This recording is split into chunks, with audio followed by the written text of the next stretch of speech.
નમસ્કાર વિદ્યાર્થી મિત્રો, તમારું હાર્દિક સ્વાગત છે આપણી સૌની સહિયારી યુટ્યુબ ચેનલ સરસ્વતી એજીમાં. મિત્રો, આજે વાત કરવી છે જવાહર નવોદયની પરીક્ષા આકૃતિ ઓળખો ભાગ નંબર 2 ની અંદર.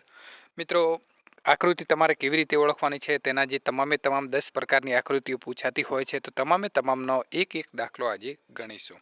તો મિત્રો, સફળતા મેળવો એકદમ સરળતાથી આપણી ચેનલ સાથે જોડાયેલા રહેજો. પ્રથમ જે ભાગ એ નંબર 1 છે તેની અંદર અભ્યાસક્રમ જે છે એ સંપૂર્ણ અભ્યાસક્રમ સમજાવેલો છે. તો મિત્રો, જો હજી પણ તમે એ વિડીયો નથી જોયો તો ઉપર આઈ બટનની અંદર મેં વિડીયો આપેલો છે, તો ત્યાં જઈને તમે જોઈ શકો છો.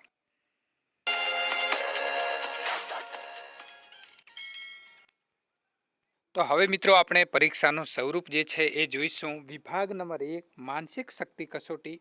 આ કસોટી એક પ્રકારની બિનશાબ્દિક કસોટી છે. આ કસોટીમાં ચિત્રો અને આકૃતિઓ આધારિત પ્રશ્નો પૂછવામાં આવે છે. વિદ્યાર્થીની મૂળભૂત શક્તિઓનું માપન કરવું એ આ કસોટીનો મુખ્ય હેતુ છે.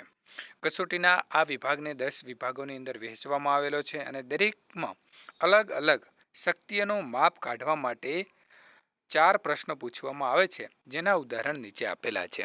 તો દરેક પ્રશ્ન વાઇઝ આપણે એક એક પ્રશ્ન જોવાના છીએ. વિદ્યાર્થી મિત્રો, તમે આ વિડીયો અંત સુધી જોઈ લેજો, જેથી કરીને તમને પૂરેપૂરો ખ્યાલ આવી જાય. અને વિભાગ એ જે છે માનસિક શક્તિ કસોટી, એનો આપણે દરેકનો એક એક હવે અહીં પ્રશ્ન જોઈશું. પ્રથમ પ્રશ્ન નંબર 1 છે, અલગ પડતું દર્શાવો. તો અહીં સૂચના આપેલી છે કે આપેલા પ્રશ્ન નંબર 1 થી 4 ની અંદર એ, બી, સી અને ડી આકૃતિઓ દરેક પ્રશ્નમાં આવેલ છે.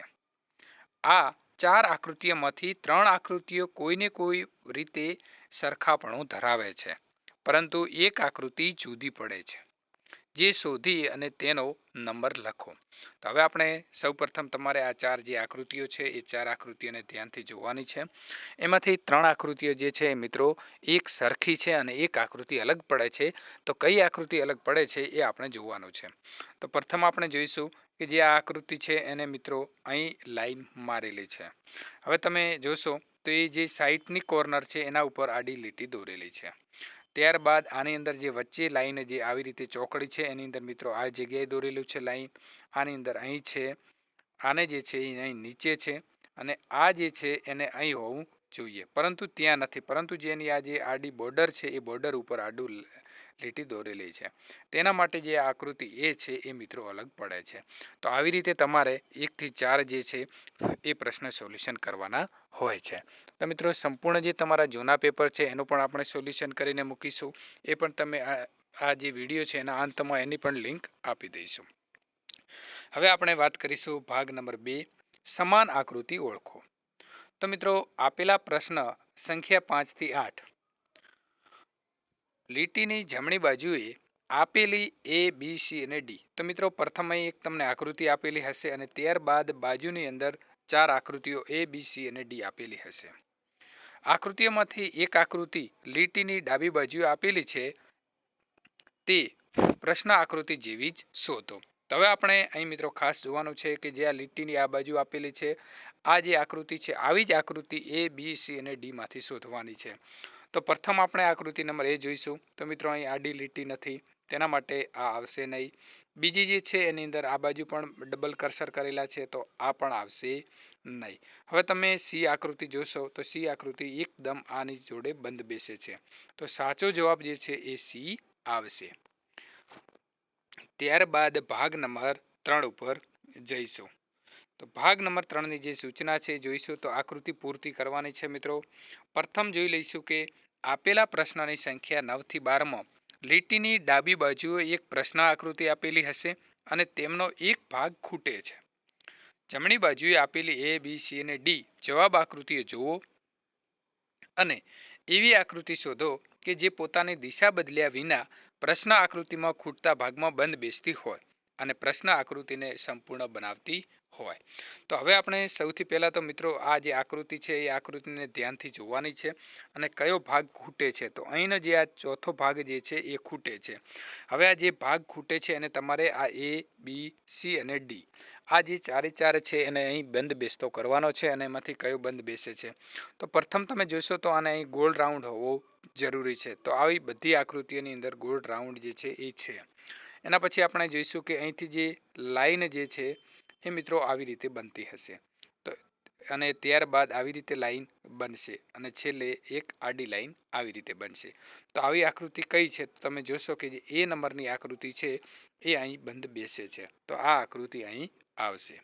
ત્યારબાદ આગળ વાત કરીશું ભાગ નંબર 4, આકૃતિની શ્રેણી પૂર્તિ કરો. તો આપેલી પ્રશ્નની સંખ્યા 13 થી 16માં લીટીની ડાબી બાજુએ 3 આકૃતિ આપેલી છે અને ચોથી આકૃતિ માટે જગ્યા ખાલી છોડેલી છે. તો પ્રશ્ન આકૃતિઓ એક શ્રેણીમાં આપેલી છે. હવે જવાબ આકૃતિઓમાંથી એવી આકૃતિ શોધી કાઢો જે ખાલી જગ્યામાં બંધ બેસીને ક્રમ પૂરો કરતી હોય. તો અહીં આપણને પ્રશ્ન જે નંબર 18 આપેલો છે મિત્રો. તો પ્રથમ અહીં એક લાઈન દોરેલી છે, તો આપણે લાઈન દોરીશું, ઉપર એક ચોકડી બનાવીશું. ત્યારબાદ અહીં એક ગોળ ટપકું છે અને અહીં સાઈડમાં આવી લાઈન છે. ત્યારબાદ એની બાજુમાં તમે જોશો તો આવી રીતે આડી લાઈન છે અને એક અહીં નીચે ચોકડી દોરેલી છે. તો હવે આપણે આકૃતિ પૂરી કરવા માટે એક ગોળ ટપકો અહીં મૂકીશું અને ઉપરથી આવી રીતે બંધ કરીશું. તો આ જે આકૃતિ ચોથા નંબરની જે છે એ આવી બનશે.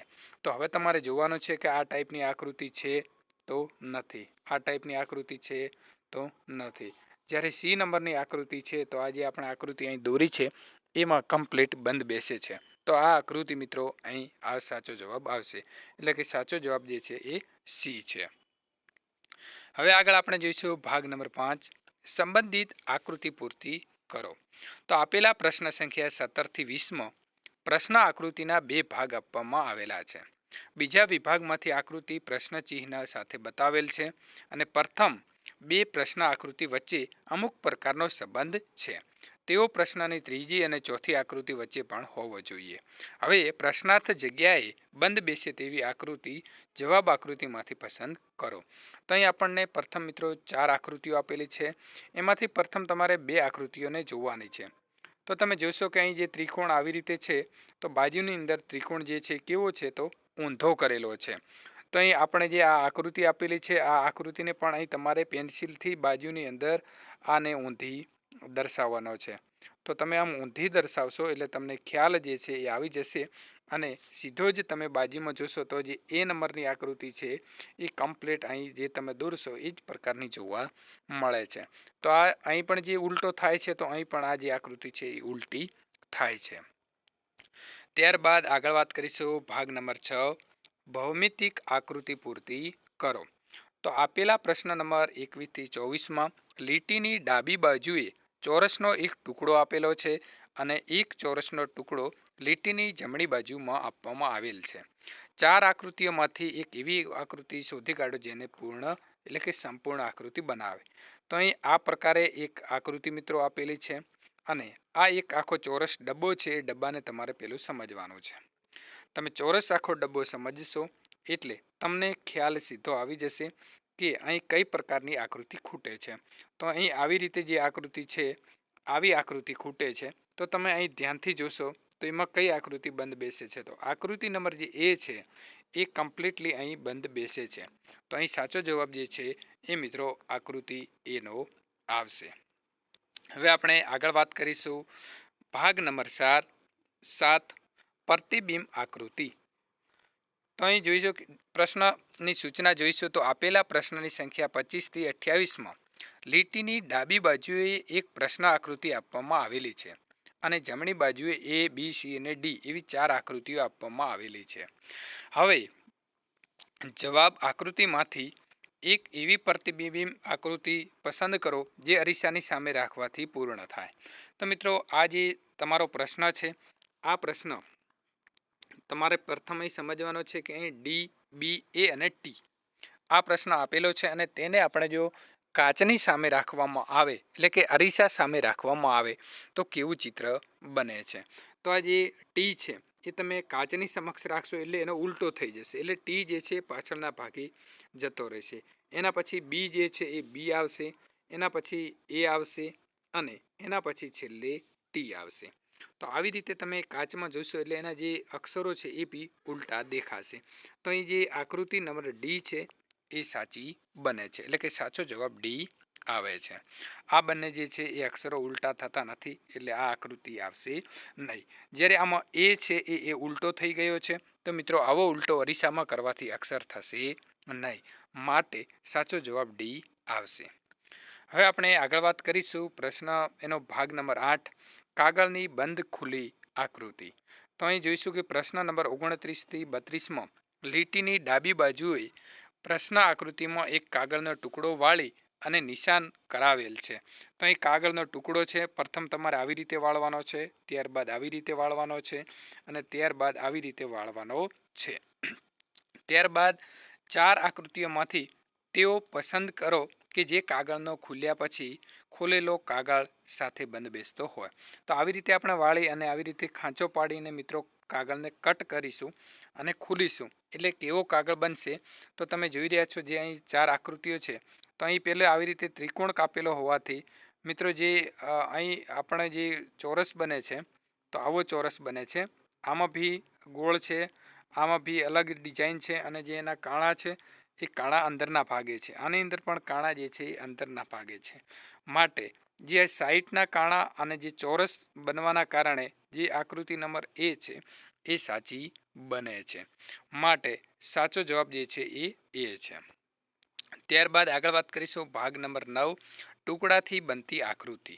તો સૂચના આપેલી છે કે આપેલા પ્રશ્ન સંખ્યા 33 થી 36માં લીટીની ડાબી બાજુએ પ્રશ્ન આકૃતિ આપેલી છે. તો આ પ્રશ્ન આકૃતિ છે અને જમણી બાજુએ A, B, C અને D જવાબ આકૃતિ આપેલી છે. તો આ જવાબ આકૃતિ છે. જવાબ આકૃતિમાંથી એવી આકૃતિ પસંદ કરો જે પ્રશ્ન આકૃતિને નાના ટુકડામાં કાપીને બનાવવામાં આવતી હોય. તો મિત્રો આ જે છે એ પ્રથમ આવી રીતે આપણે કાગળના ટુકડા જે છે એ કાપવામાં આવેલા છે. 3 ટુકડા છે કાગળના અને એ 3 ટુકડાને આપણે જો ચોંટાડવામાં પાછા આવે તો એ કેવી આકૃતિ બનશે. તો તમે જોઈ રહ્યા છો કે અહીંથી સીધી લાઈન પડી જશે. આવી રીતે જે આખી આકૃતિ છે એ આવી રીતે બનશે. તો આવી આકૃતિ કઈ છે તો તમે જોઈ રહ્યા છો કે જે આ ડી નંબરની છે એ પ્રકારની આકૃતિ બનેલી છે. તો સાચો જવાબ કયો આવશે? ડી આવશે. ત્યારબાદ ભાગ નંબર 10 છુપાયેલી આકૃતિ. તો પ્રશ્ન નંબર 37 થી 40માં લીટીની ડાબી બાજુએ પ્રશ્ન આકૃતિ આપવામાં આવેલી હોય છે અને જમણી બાજુએ A, B, C અને D જવાબ આકૃતિ આપેલા હોય છે. તો જવાબ આકૃતિમાંથી એવી આકૃતિ પસંદ કરો કે જેમાં પ્રશ્ન આકૃતિ છુપાયેલી હોય અથવા તો સમાયેલી હોય. તો તમે જોશો કે આપણી આકૃતિ પ્રથમ આવી રીતે બનેલી છે. તો તમે અહીં એવી રીતે આકૃતિ બનાવવા જશો તો બનતી નથી. આની અંદર તમે જોશો તો આવી રીતે જે આકૃતિ છે એ કમ્પ્લીટલી બને છે. તો સાચો જવાબ શું આવશે? બી. કારણ કે જે આ આકૃતિ છે આ પ્રકારની આકૃતિ અહીં કમ્પ્લીટલી બંધ બેસે છે.